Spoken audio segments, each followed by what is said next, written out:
Hi friends, ఈరోజు మేము టమాటా చారు చేయబోతున్నాం. దాని రెసిపీ ఏంటో చూద్దాం కదండి.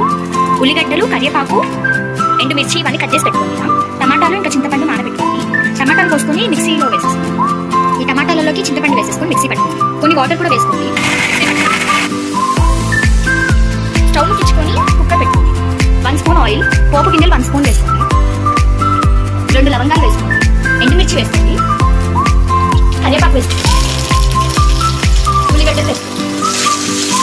మిక్సీ పట్టుకున్నాక ఈ మొత్తం మిక్సీ వేసుకోండి. కొన్ని వాటర్ పోసుకోండి అనమాట. 1 స్పూన్ పసుపు, 1 స్పూన్ కారం, 1 స్పూన్ ఉప్పు, మసాలా వేసుకోండి. చూద్దాం కదండి. ఉల్లిగడ్డలు, కరివేపాకు, ఎండుమిర్చి ఇవన్నీ కట్ చేసి పెట్టుకోండి. ఇలా టమాటాలు ఇంకా చింతపండు నానబెట్టుకోండి. టమాటాలు కోసుకొని మిక్సీలో వేసేసుకోండి. ఈ టమాటాలలోకి చింతపండు వేసేసుకొని మిక్సీ పట్టుకోండి. కొన్ని వాటర్ కూడా వేసుకోండి. స్టవ్ ముట్టించుకొని కుక్కర్ పెట్టుకోండి. 1 స్పూన్ ఆయిల్, పోపు గింజలు 1 స్పూన్ వేసుకోండి. 2 లవంగాలు వేసుకోండి. ఎండుమిర్చి వేసుకోండి. కరివేపాకు వేసుకోండి. ఉల్లిగడ్డలు వేసుకోండి. మిక్సీ పట్టుకున్నాక ఇందాక ఇదే అన్నమాట. ఈ మొత్తం దీంట్లో వేసుకోండి. మిక్స్ చేసుకోండి. కొన్ని వాటర్ పోసుకోండి అనమాట.